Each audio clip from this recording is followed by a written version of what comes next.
할렐루야. 1월 18일 수요일 저녁 예배에 모신 분들을 예수 그리스도의 이름으로 환영합니다. 우리 다 같이 사도신경으로 신앙 고백합니다. 나는 전능하신 아버지 하나님 천지의 창조주를 믿습니다. 나는 그의 유일하신 아들 우리 주 예수 그리스도를 믿습니다. 그는 성령으로 잉태되어 동정녀 마리아에게서 나시고 본디오 빌라도에게 고난을 받아 십자가에 못 박혀 죽으시고 장사된 지 사흘 만에 죽은 자 가운데서 다시 살아나셨으며 하늘에 오르시어 전능하신 아버지 하나님 우편에 앉아 계시다가 거기로부터 살아있는 자와 죽은 자를 심판하러 오십니다. 나는 성령을 믿으며 거룩한 공교회와 성도의 교제와 죄를 용서받는 것과 몸의 부활과 영생을 믿습니다. 아멘. 우리 함께 찬송가 484장 하시겠습니다. 484장. 예전 찬송가는 533장이고요. 내 맘의 주여 소망되소서. 484장 우리 함께 찬양합니다. 내 맘의 주여 소망되소서. 주 없이 모든 일 헛되어라. 밤에나 낮에나 주님 생각 잘 때나 깰 때 함께 하소서. 지혜의 주여 말씀으로써 언제나 내 안에 계십소서. 주는 내 아버지 나는 아들 주 안에 내가 늘 함께하네. 세상의 영광 남 보여도 언제나 주님은 나의 기억. 주님만 내 맘에 계시오니 영원한 주님 참 귀하셔라. 영원한 주님 내 승리의 주 하늘의 기쁨을 주옵소서. 어떠한 고난이 닥쳐와도 만유의 주여 소망되소서. 아멘. 하나님께서 오늘 저녁 우리에게 주신 말씀 요한복음 2장 1절에서 11절입니다. 요한복음 2장 1절에서 11절.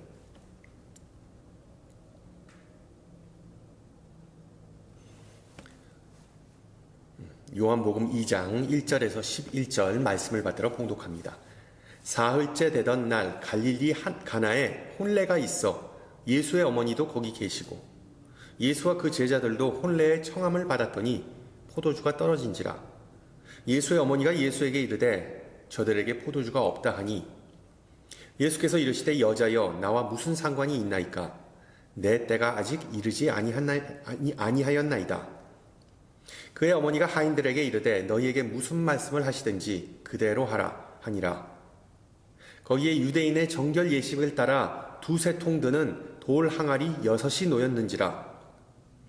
예수께서 그들에게 이르시되 항아리에 물을 채우라 하신즉 아귀까지 채우니 이제는 떠서 연회장에게 갖다주라 하심에 갖다 주었더니 연회장은 물로 된 포도주를 맛보고도 어디서 났는지 알지 못하되 물 떠온 하인들은 알더라. 연회장이 신랑을 불러 말하되 사람마다 먼저 좋은 포도주를 내고 취한 후에 낮은 것을 내거늘 그대는 지금까지 좋은 포도주를 두었도다 하니라. 예수께서 이 표적을 갈릴리 가나에서 행하여 그의 영광을 나타내심에 제자들이 그를 믿으니라. 아멘. 지난주에 예수님의 세례가 모든 복음서에 어느 형태로든 다 기록되었다는 점을 말씀드렸는데, 오늘 함께 나눌 이야기는 공관복음서에는 전혀 언급되지 않은 오직 요한복음에만 나오는 유일한 사건입니다. 즉 마태, 마가, 누가와는 다르게 요한은 오직 7개의 기적만을 묘사하고 있습니다. 따라서 요한이 예수님의 수많은 기적 중에 오직 7개의 기적만을 소개하는 이유는 아마도 그 7가지의 기적이 예수님의 정체와 소명, 예수님의 생애와 사역에 관해 모든 것을 다 함축한다는 의미겠죠. 이제 혹독한 겨울이 지나고 좀 있으면 봄이 오는데, 봄은 결혼하기 딱 좋은 계절입니다. 혹시 결혼은 일생일대의 사업이라는 표현 들어보셨나요? 낯선 사람이 이제 부부가 된다는 것, 정말 많은 준비와 시간 그리고 돈이 필요합니다. 우리가 사는 미국에서 결혼식에만 평균적으로 27,000불을 쓴다는 통계가 있습니다. 인터넷에 찾아보니까 한국에서는 거의 그 2배, 대략 5천만 원이 든다고 합니다. 물론 거기에는 뭐 집값 그런 거는 다 포함이 안 된, 가장 추억에 남고 가장 기쁨이 넘치는 결혼식, 즉 단 하루를 위해 그런 거금을 쓴다는 것은 어찌 보면 비상식적인 일이죠. 결혼 허례의식이 너무 심하다고 생각할 수도 있지만, 실제로 인종, 문화와 종교를 막론하고 결혼은 경제적으로 부담스러운 행사인 것은 사실입니다. 비단 이런 현상은 신약 시대에도 마찬가지였습니다. 예수님 시대에 살았던 유대인들은 보통 일주일 동안, 7일 동안 혼례의식을 행하였습니다. 그 7일 동안 정말 엄청나게 먹고 마시고 그리고 쉬면서 일은 안 하고 친지들과 새로 맺어진 커플을 축하해주고 기뻐해 주었습니다. 보통 하루 만에 끝나버리는 현대 결혼식과는 그 규모가 완전히 달랐습니다. 수많은 하객이 참여하고 또한 철저한 준비를 요구하는 그런 엄청난 행사에서 항상 예상치 못했던 변수가 생기는 것은 당연한 일이겠죠. 여러분 유튜브를 찾아보면, 검색하면 결혼식에서 발생한 우스꽝스러운 또는 웃지 못할 사건 비디오를 많이 찾아볼 수 있습니다. 예를 들어 그 신부가 던진 부케를 어른이 아닌 꼬마가 아이가 받는지, 아니면은 그 3단으로 된 결혼 케이크를 자르다가 케이크가 뭐 왕창 무너진다든지 등등. 보통 그런 예상치 못한 돌발 상황, 사건, 사고들이 나중에 신혼부부에게 있어서, 그 부부에게 있어서 가장 추억에 남기 마련이죠. 여러분, 결혼 후 20년, 30년, 40년 또는 50년, 60년이 지난 이 시점에서 아직도 기억나는 에피소드가 있으십니까? 저 같은 경우에는 음식이 부족했던 기억이 아직도 남아있습니다. 저희 양가에서 결혼식을 조촐하게 하고자 했기에 청첩장도 많이 보내지도 않았습니다. 기껏해야 한 3, 40장. 그리고 결혼식을 보통 주말에 하는데 주말이 아니라 월요일로 잡았습니다. 그 출장 급식 업체에는 기껏해야 한 아무리 많아봤자 120에서 130명 정도의 하객이 올 거겠다고 말했는데, 막상 뚜껑을 열어보니까 거의 한 200명 정도가 왔습니다. 그래서 늦게 온 사람들은 어쩔 수 없이 근처에 있는 식당에 가서 식사를 해결해야만 했습니다. 제 결혼식은 정말 흑역사로 남아있을 잊지 못할 사건이었습니다. 오늘 읽은 본문에서도 비슷한 사건이 발생하죠. 혼인잔치 중에 문제가 발생합니다. 그것도 사소한 문제가 아니라 심각한 문제입니다. 당시의 풍습에 따르면 사회적 재난으로 분류될 만한 그런 엄청난 사건이었습니다. 포도주가 다 떨어진 것이죠. 왜 그게 문제였을까요? 몇 가지 이유를 살펴보면 우선 당시의 현자들이나 랍비들은 포도주 없이는 기쁨도 없다라고 가르쳤습니다. 경사에는 반드시 포도주가 있어야 했습니다. 또한 당시의 유대교 환대법은 거의 신성한 것이었기 때문에 경사뿐만 아니라 보통 때에도 손님이 방문하면 주인장은 반드시 음식과 포도주를 손님에게 부족하지 않게 제공해야만 했습니다. 마지막으로 내 창고가 가득히 차고 내 포도즙 틀에 새 포도즙이 넘치리라 라는 잠언서의 격언처럼 포도주는 하나님께서 자신의 사랑하는 자녀에게 풍성하게 제공하는 기쁨과 축복의 상징이었습니다. 우리 믿는 사람들은 예외지만 한국 문화에서 경조사 때, 특히 조사 때 술, 특히 소주가 부족하지 않게 제공하는 것은 철칙이죠. 그러나 보다시피 유대교 문화에서의 포도주는 단지 술이라는 차원을 넘어서 종교적인 의미가 있는 그런 음료였습니다. 혼례 예식에서 신혼부부가 주연이라면 포도주는 가장 중요한 조연과 같았습니다. 단순한 조연이 아니었던 게 포도주가 동나면 하나님의 축복이 끊겼다는 의미이기에 잔치도 끝나고 자연스럽게 하객들은 그냥 아쉬운 마음으로 찝찝한 마음으로 집으로 돌아가야만 했고, 그리고 양가는 체면을 상하게 되는 정말 난처한 상황이 발생하게 되는 것이죠. 이런 배경을 잘 알았던 요한은 당시의 상황을 이렇게 회상합니다. 사흘째 되던 날 갈릴리 가나에 혼례가 있어 예수의 어머니도 거기 계시고 예수와 그 제자들도 혼례의 청함을 받았더니 포도주가 떨어진지라. 예수의 어머니가 예수에게 이르되 저들에게 포도주가 없다 하니. 주인도 아니고 하객이었던 마리아가 왜 이 문제에 관여하게 됐는지 성경은 침묵합니다. 마리아의 친척이나 친지나 어떤 아는 사람이 그냥 결혼하는 것이었을 수도 있었습니다. 아니면 평상시에 마리아가 좀 오지랖이 넓었던 것이 아닐까라고 우리는 생각할 수도 있죠. 어쨌든 그녀는 이렇게 말했습니다. 아무 걱정하지 마세요. 우리 아들이 여기 있네요. 그리고 예수님에게 말합니다. 아들, 어떻게 좀 해보면 안 되겠니? 그러자 예수님은 4절에서 여자여, 나와 무슨 상관이 있나이까? 라고 대답합니다. 쉽게 말하면 So what? 그래서 어쩌라고요? 아니면 None of my business. 내가 할 바 아닙니다. 언뜻 봐선 이런 반응은 퉁명스러움을 넘어서 버릇없게 들릴 수 있습니다. 우리가 분명히 오해할 수 있는 부분이죠. 그런데 우리가 성경을 좀 읽다 보면 그 다음 장, 그러니까 요한복음 3장에 나오는 예수님과 니고데모의 대화, 그리고 그 다음 장, 요한복음 4장, 수가성 여인과의 대화에서 드러나듯이 이것은 요한 특유의 어떤 문학적 기법인 아이러니의 대표적인 사례입니다. 아이러니. 쉽게 말하면 예수님의 진정한 신분과 목적에 대한 사람들의 몰이해에서 발생하는 그런 어떤 코믹한, 우스꽝스러운 그런 장면인 것입니다. 어쨌든 예수님의 다소 까칠한 반응을 잠시 제쳐두고 우리는 이런 질문이 떠오릅니다. 요한은 분명히 예수님께서 그때까지 아무런 기적을 행하지 않았다고 암시합니다.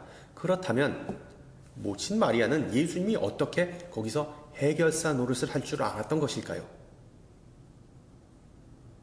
물론 천사 가브리엘을 통해 마리아는 예수님이 하나님의 아들이었다는 점을 알고 있었습니다. 우리 신앙인들도 성경을 알기 때문에 예수님이 마치 슈퍼맨과 같이 다양한 기적을 행하실 수 있다는 것을 지금은 우리가 알고 있었지만 예수님 시대의 사람들은 그것을 알 방법이 전혀 없었습니다. 알다시피 신약 성서에는 예수님의 유아기에 관한 내용이 거의 없습니다. 누가복음에서 몇 구절 빼고는. 그러니까 66권으로 된 성경이 정립되기 이전에, 교회의 공식적인 책, 성경이 되기 이전에 초대교회에는 수많은 성경과 유사한 문서들이 나돌았습니다. 존재했습니다. 그리고 그것을 위경이라고 부르는데 작자 미상이거나 그 내용이 기독교 전통신앙과 어긋났던 기록들을 통틀어 표현하는 단어입니다. 위경. 그러니까 성경이 아니라 위경. 가짜 성경 같은 거라는 거죠. 그리고 그 중에 하나가, 그 위경 중에 하나가 구주의 유년기 복음서라는 책인데, 구주의 유년기 복음서. 뭐 그 내용을 좀 대충 살펴보면 다 유익하거나 좋은 내용만 있는 것은 아닙니다. 그런데 예수님이 어린 시절에 가업에 어떻게 이바지했는지를 묘사한 짤막한 내용이 있습니다. 목수들의 격언 중에 하나가 규격을 반드시 2번 책정하라. 왜? 판자를 짧게 자르면 다시 늘릴 방법이 전혀 없기 때문이다. 아닙니다. 항상 신중하게 규격 먼저 재고, 2번 재고, 그리고 톱질을 하는 것이죠. 그 구주의 유년기 복음서라는 위경에 따르면 예수님의 아버지 요셉은 그다지 좋은 목수는 아니었던 것 같습니다. 덤벙대거나 아니면 기술이 좀 부족해서 규격을 잘못 책정해서 문제가 발생했던 적이 꽤 많았던 것으로 보입니다. 그럴 때마다 요셉은 어린 예수에게 도움을 청했고, 예수님은 그 나무 조각 위에, 짧은 나무 조각 위에 손을 쑥 한번 이렇게 흔들면 나무가 마법같이 길어지거나 아니면 너무 긴 나무는 짧아졌다는 내용, 그런 좀 황당한 내용이 그 위경에 등장합니다. 뭐 예수님을 무슨 피노키오와 같은 존재로 묘사하는 이런 위경은 뭐 허구이자 전설이겠지만, 마리아는 경험상 예수가 그런 난관을 해결할 수 있는 존재로 인식하고 있었던 것이 분명합니다. 그런 사전 지식이 없었다면 예수님에게 도움을 요청하지도 않았겠죠. 어떻게 보면 가나 혼인잔치 기적은 예수님의 첫 번째 기적이지만, 예수님이 주인공이지만, 엄밀한 의미에서 그의 모친 마리아가 모든 지혜로운 엄마들이 그렇듯 해결의 실마리를 쥐었던 것이죠. 결국 이야기의 숨은 주인공인 예수님이 등장해서 6개의 큰 항아리에 물을 가득 채우게 한 다음에 그 맹물을 아주 잘 발효된 최고급의 최상급의 포도주로 바꾸십니다. 아마도 혼인잔치가 셋째 날이 되는 때였으니까 뭐 하객들은 이미 그 연회장이 얘기했듯이 뭐 알딸딸했을 겁니다. 그 중에 특히 신부의 아버지인 이 연회장은 아니 이런 기가 막힌 술을 지금까지 어디 꼭꼭 숨겨두었냐 라고 구절에서 말합니다. 본문에 의하면 6항아리는 대충 지금 계산해보면 150갤런, 거의 600리터가 되는 포도주가 해당합니다. 그 엄청난 양의 술이 갑자기 생겼으니 남은 나흘 동안 마음껏 놀고 먹고 마실 수 있었다는 것은 뭐 자명한 일이죠. 그리고 그것이 바로 예수님의 첫째 표적의 내용입니다. 가나 혼인잔치의 기적은 비교적 잘 알려진 내용이지만 오병이어의 기적에 비해서는 뭐 잘 읽히거나 잘 설교하지 않는 부분입니다. 그 이유는 뻔하죠. 예수님이 양조장 사장도 아닌데 무려 600리터, 150갤런이나 되는 술을 사람들에게 그냥 마음껏 제공해 주었다는 사실이 걸리는 부분입니다. 만약에 예수님께서 1920년, 그러니까 미국 금주령 시대에 사셨다면 뭐 경찰에 잡혀갔을 수도 있을 만큼 도덕적으로 좀 문제가 있던 사안으로 사람들에게 비치기 때문이죠. 그래서 과거 특히 청교도 설교자들은 이 불편한 내용, 철저한 금주를 원칙으로 했던 청교도들은 이 불편한 내용을 어떻게 좀 해결해보고자 뭐 온갖 해석을 이리 돌리고 저리 돌리고 해가지고서는 이런저런 자료를 끌어들면서 해석을 난무했습니다. 가령 예수님 시대에는 지금처럼 포도주라는 것이 존재하지 않았다. 그러니까 예수님께서 사용하신 것은 숙성되지 않은 포도 주스를 예수님께서 사람들에게 제공한 것이다. 아니면 1세기 팔레스타인 지역은 척박하고 포도주가 귀해서 당시의 사람들은 뭐 3대 1의 비율로 포도주를 물에 희석해서 마셨다. 마치 우리가 뭐 식초를 물에 타 건강음료로 마시는 것처럼 등등. 근데 여러분 한번 상상해 보세요. 성경에는 술 취하지 말라라는 경고가 자주 나옵니다. 즉 지금이나 그때나 음주는 심각한 문제였던 것이 분명합니다. 또한 팔레스타인 지역은 우리가 사는 캘리포니아 지역과 아주 유사한 지형과 그리고 기후를 가졌다고 예전에 몇 번 말씀드렸죠. 포도를 재배하기엔 정말 최적의 환경이었기 때문에 팔레스타인 지역에는 포도밭이 사방에 가득했습니다. 따라서 포도를 수확해서 그것을 발효시키는 것, 포도주로 만드는 것은 뭐 그냥 대단한 것도 아니었습니다. 거의 대부분의 사람들이 다 그렇게 했다고 추측됩니다. 따라서 당시의 사람들이 선호했던 음료인 포도주가 부족해서 너무나 귀해서 일부러 물과 섞어 마셨다는 주장은 뭐 그다지 설득력이 없어 보이죠. 우리가 좋든 싫든 간에 예수님의 첫 번째 표적은 사람들에게 포도주를 선사하신 사건입니다. 그것도 포도 주스나 포도맛 가공 음료가 아니라 분명히 알코올 도수가 있는 진짜 포도주, 그것도 무려 600리터나 되는 엄청난 분량을 사람들에게 제공해 주셨습니다. 바꿔 말하면 약주로 적당히 조금만 먹으라는 그런 의도가 아니라 마음껏 먹고 막 그냥 취하라는 그런 의도가 명백했던 것이죠. 따라서 오늘 저녁 왜 예수님께서 우리를 다소 불편하게 만드는 그런 기적을 행하셨는지를 놓고 잠깐 생각해 보고자 합니다. 왜 포도주인가? 실제로 이 포적주에는 예수님과 함께하는 여정에 관한 풍성한 상징과 그리고 깊은 뜻을 발견할 수 있다는 점을 먼저 말씀드리고자 합니다. 왜 하필이면 포도주냐라는 질문에 우선 가나 혼인 잔치에서의 기적은 하객들이 코가 삐뚤어지게 마시고 즐기라고 예수님께서 그 능력을 사용하신 것은 물론 아닙니다. 그 기적은 완전히 새로운 종류의 잔치를 예고하는 것이었습니다.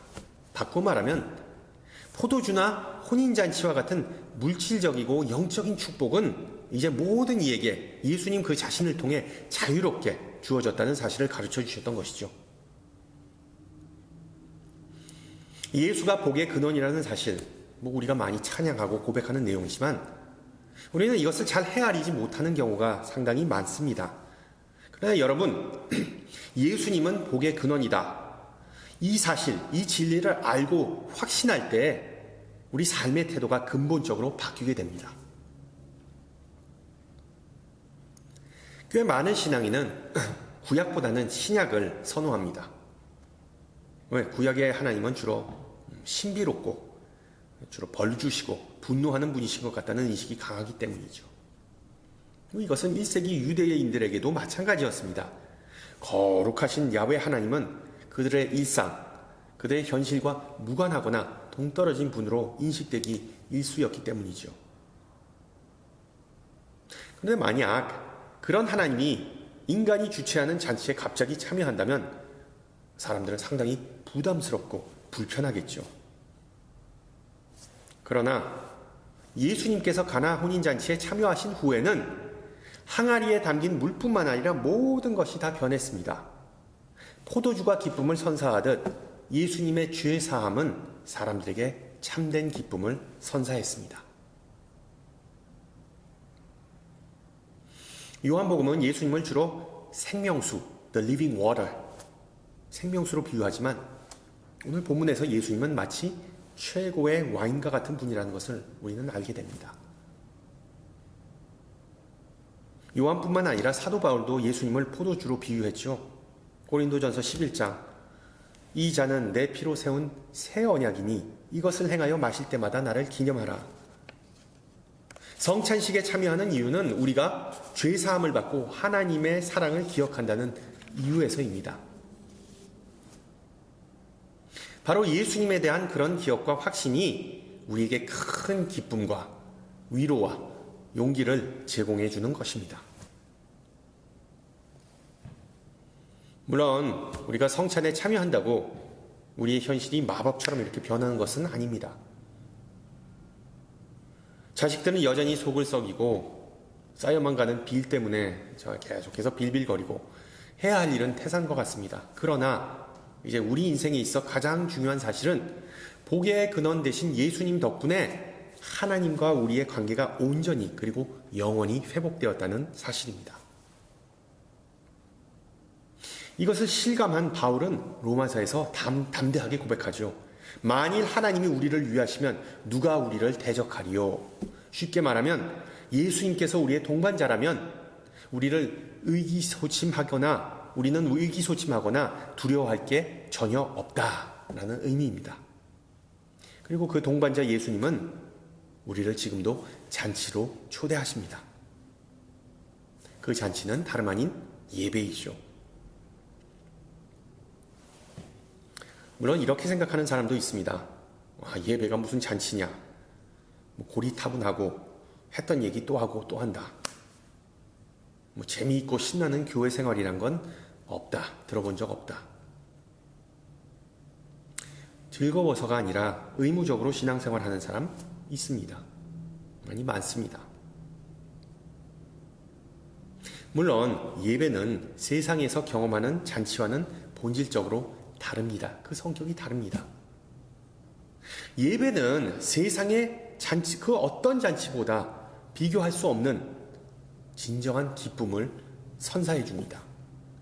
바로 우리가 죄 사함을 받았고 예수님께서 사망 권세를 이기셨다는 사실을 확신시켜주는 유일한 사건이자 잔치가 바로 예배이기 때문입니다. 할렐루야. 그렇습니다. 예수 외에는 그 어떤 것도 그 누구도 참된 기쁨을 선사해 줄 수 없다는 사실을 믿으시기 바랍니다. 둘째, 포도주와 혼인잔치는 밝은 미래, 긍정적인 미래의 상징입니다. 1세기 유대교 혼인잔치건 21세기 미국 웨딩 리셉션이든 변하지 않는 것은 경쾌한 음악, 신나는 춤, 그리고 시끄러운 웃음과 풍성하게 먹고 마시는 것입니다. 그러한 것들을 통해 하객들은 잠시나마 삶의 고달픔을 뒤로하고 기분 좋은 시간을 함께 나눌 수 있는 것이죠. 성경에서 포도주와 혼인잔치는 영생에 대한 갈망을 가리키는 은유입니다. 영생에 대한 갈망. 그래서 이사야 선지자는 이렇게 말합니다.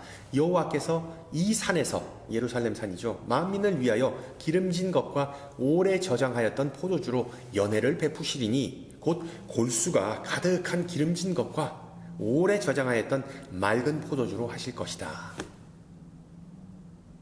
이게 무슨 뜻입니까? 언젠가는 이스라엘 백성, 하나님의 자녀들, 백성이 모두가 신랑이신 예수님과 함께 신혼집에서 영원한 잔치를 즐길 것인데, 그 혼인잔치는 우리가 지금껏 경험했던 그 어떤 혼인잔치와는 스케일이 완전히 다를 것이라고 하나님은 이사야 선지자를 통해서 약속하신 것입니다. 따라서 요한이 가나 혼인잔치를 통해 전해주는 메시지는 하나님의 그런 약속이, 구약의 약속이 이제 예수님을 통해 실현되는 것입니다. 역설적이지만 예수님께서 십자가에서 흘리신 보혈과 예수님께서 장사됐던 그 빈 무덤은 미래에 대한 소망의 상징입니다. 바로 우리의 영생을 예고하는, 보여주는 증거입니다. 그 어떤 값비싼 결혼 반지보다 값을 매길 수 없는 그 증표가 우리에게 주어졌기 때문에 우리는 항상 배부르고 기쁘고 그리고 즐거울 수 있습니다. 예수 그리스도의 보혈과 빈 무덤이라는 증표 덕분에 그 어떤 풍파도 견뎌내고 밤낮으로 싸워 승리할 수 있습니다. 앞서가신 예수님께서 고난을 견디시고 승리하시고 희망찬 미래, 기쁨이 가득한 잔치를 예비해 놓으셨기 때문이죠. 성도 여러분, 새해를 시작하면서 이 사실을 반드시 기억하고 마음에 간직하시기 바랍니다. 어떤 미래가 우리를 기다리고 있는지 알 방법이 없지만 지난주에 말씀드린 대로 우리가 그리스도와 동행하면 앞에 펼쳐진 길을 전혀 두려워할 필요가 없다는 사실을 믿으시기 바랍니다.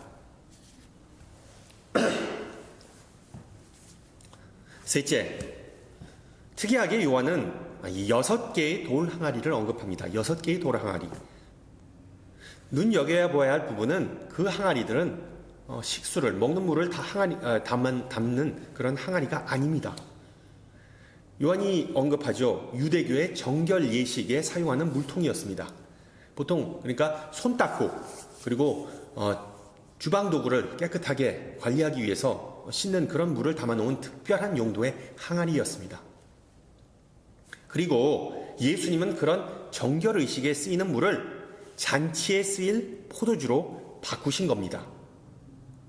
정결의식은 죄사함을 의미하였고, 포도주는 아까 말씀드린 대로 영원한 기쁨, 영생에 대한 기쁨을 의미하였기 때문에 신앙생활은 반드시 회개와 더불어 기쁨을 동반한다는 의미이죠. 또한 포도주 6항아리와 같은 엄청난 분량의 은혜를 하나님께서 우리에게 선사해 주신다는 의미이기도 합니다. 여러분, 그 은혜가 구체적으로 뭘까요? 대표적으로 우리를 깨끗하게 하시는 것, 항상 정결함, 그리고 우리를 죄사함 하시는 것, 용서해 주시는 것, 그리고 풍성함, 그리고 예비하심, 섭리, providence, 그리고 우리와 함께 기뻐하심과 같은 것들을 우리가 꼽을 수 있겠죠. 예수님께서 주시는 포도주를 마시는 자, 즉 어린 양의 혼인잔치에 참여하는 자는 당시 유대교 잔치처럼 단 일주일 동안만 기쁘게 즐길 수 있는 것이 아니라 영원히, 그리고 온전히, 그리고 풍요롭게 기쁨 속에서 살아갈 수 있다는 점을 약속하신 것입니다. 이런 말을 들으면 분명히 어떤 이들은 이렇게 생각합니다. 내가 예수님을 영접하고 예수님과 동행하는데 왜 내 삶은 특별히 나아지지 않을까? 왜 내 일상은 기쁨이 넘치지 않을까? 성도 여러분, 혹시 나를 편안하게 해주고 나와 기뻐하고 나를 축하해주고 심지어 나와 함께 슬퍼해줄 사람이 필요하십니까? 우리 신앙 공동체가 있다는 점을 잊지 마세요. 혹시 마음의 평화와 풍요로움이 필요하신가요? 먼저 하나님에게 용서를 구하고 정결한 마음을 구하세요. 혹시 축복이 필요하신가요? 예수님께서 재림하실 때 우리에게 어떤 축복이 주어질지 한번 상상해 보세요. 혹시 영감이나 감동이나 지혜가 필요하신가요? 진리를 찾을 때까지 말씀을 파고 또 파시기 바랍니다. 혹시 이런 것들은 하나님께서 주신 복이 아니라고 생각하시는지요? 그렇다면 분에 넘치는 복을 받고도 감사하지 못하는 성도는 되지 않아야 하지 않겠습니까? 예수님께서 이 땅에 오셔서 첫째로 기적을 가나에서 행하신 이유는 명확합니다. 우리와 함께 기뻐하고 즐거워하고 풍요롭고 희망 가득한 삶을 누리기 위함이죠. 만약에 신앙생활이 잔치와 같이 기쁘고 즐거운 것이라면 왜 우리는 항상 기쁘고 그리고 밝은 표정을 짓고 어깨에 좀 힘을 빼고 그리고 자신감 넘치게 살지 못하는 것일까요? 아니, 오히려 의심과 그리고 근심, 이 스트레스와 심지어 분노에 사로잡혀 있는 모습을 발견할 때가 많다는 점을 우리를 당혹스럽게 합니다. 쉽게 풀리지 않는 신앙의 이론과 실제 사이의 이런 간격을 어떻게 하면 좀 좁히거나 완전히 해결할 수 있을까요? 여러분, 오늘 말씀을 다시 묵상하면서 성령님의 속삭임에 귀를 기울이고 그 의미를 되새기시기를 바랍니다. 요한은 11절에서 이렇게 기록합니다. 가나에서의 혼인잔치는 그의 영광을 나타내신 것이다. 그리고 그 표적을 통해 제자들은 예수를 믿었다. 예수님께서 물을 포도주로 변하게 하신 것은 우리도 변하게 하실 수 있다는 의미입니다. 그리고 그 변화는 아직도 진행형입니다. 알코올 중독자였던 남편이 부활한 예수를 영접한 사건을 놓고 아내는 그 변화를 이렇게 묘사합니다. 예수님은 맥주를 가구로 바꾸셨다. 예수님은 맥주를 가구로 바꾸셨다. 즉, 술 사는데 돈을 낭비했던 남편은 이제 그 돈을 온전히 가족과 그리고 가정을 위해 사용한다는 뜻입니다. 마찬가지로 예수님은 씁쓸함을 달콤함으로, 소란을 평안으로, 미움을 사랑으로, 그리고 분노를 기쁨으로 능히 바꾸시는 능력의 하나님이십니다. 할렐루야. 인간의 능력으로 자신을 스스로 바꾸기란 상당히 어렵습니다. 거의 불가능합니다. 그러나 오직 예수의 영이 그 변화를 가능케 합니다. 가나의 혼인잔치는 인간의 끝이 하나님의 시작이라는 그 사실을 우리에게 다시 한번 보여줬습니다. 그 변화를 보고 예수님의 능력을 믿은 제자들처럼 우리 모두 예수님의 능력을 의지하고 사모하는 은혜가 있기를 주님의 이름으로 축원합니다. 함께 기도합니다. 은혜로우신 주님, 오늘 저녁 우리에게 주신 말씀, 특히 예수님의 첫째 표적을 통해 주님의 사역과 소명에 대해 다시 한번 생각하게 해주심을 감사드립니다. 주님은 소중하고 풍성한 삶을 우리에게 주시기 위해 이 땅에 오셨습니다. 주님은 강건하고 기뻐하는 삶을 우리가 누릴 수 있게 이 땅에 오셨습니다. 천국의 어린 양의 혼인잔치에 참여하는 그날까지 지치고 근심하는 마음에 안식과 평안을 주시고 주님의 얼굴을 늘 구하며 웃음을 되찾기를 소망합니다. 삶이 메마르고 각박할 때 우리를 소생케 해주시고 소망이 안 보이고 아무것도 변하지 않을 때 물을 표도주로 변화시킨 주님을 잠잠히 기다리며 바랄 수 있는 믿음을 허락하옵소서. 제자들과 같이 예수 그리스도를 통해 드러내신 하나님의 영광을 보고 믿기를 간구하오니 특히 우리 가운데 마음이 공허한 이들에게 성령의 충만함을 내려주시고 신앙의 도약을 두려워하거나 망설이는 이에게 주님의 지혜와 능력으로 채워주시어 성숙한 주님의 자녀로 자라게 하시고 부족한 것을 채워주셨고 또 앞으로도 채워주실 주님을 늘 기쁨으로 찬양하게 하옵소서. 귀하신 주님, 이 시간 폭우와 침수로 인해 피해를 당한 모든 이들의 안전을 위해 기도합니다. 사랑하는 이를 잃거나 삶의 터전을 잃고 슬퍼하는 모든 이들을 위로해 주시고 은혜 베푸셔서 주님의 날개 아래에 품으시고 앞으로 그 어떤 시련과 고난이 닥쳐와도 오직 주님만을 의지하고 신뢰할 수 있게 하옵소서. 함께 주님같이 준 기도합니다. 하늘에 계신 우리 아버지, 아버지의 이름을 거룩하게 하시며 아버지의 나라가 오게 하시며 아버지의 뜻이 하늘에서와 같이 땅에서도 이루어지게 하소서. 오늘 우리에게 일용할 양식을 주시고 우리가 우리에게 잘못한 사람을 용서해 준 것 같이 우리 죄를 용서해 주시고 우리를 시험에 빠지지 않게 하시고 악에서 구하소서. 나라와 권능과 영광이 영원히 아버지의 것입니다. 아멘. 네, 예배를 마쳤습니다. 한 주간 평안하시고요. 다음 주에 뵙겠습니다. 샬롬.